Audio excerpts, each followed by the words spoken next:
ফিলিস্তিনের অবরুদ্ধ গাজা ভূখণ্ডে অবিরাম হামলা চালিয়ে যাচ্ছে ইসরায়েল। টানা 10 মাসেরও বেশি সময় ধরে চালানো এ আগ্রাসনে এখন পর্যন্ত নিহত হয়েছেন 40,000-এরও বেশি ফিলিস্তিনি।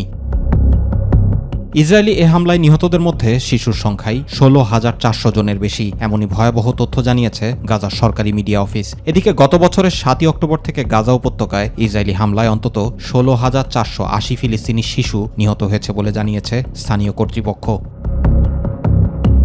এছাড়া গত কয়েক মাস ধরে আন্তর্জাতিক এবং জাতিসংঘের সংস্থাগুলো গাজায় ইসরায়েলের ধ্বংসাত্মক আক্রমণের কারণে ফিলিস্তিনি শিশুদের ওপর নেতিবাচক মানসিক প্রভাব সম্পর্কে সতর্ক করে চলেছে।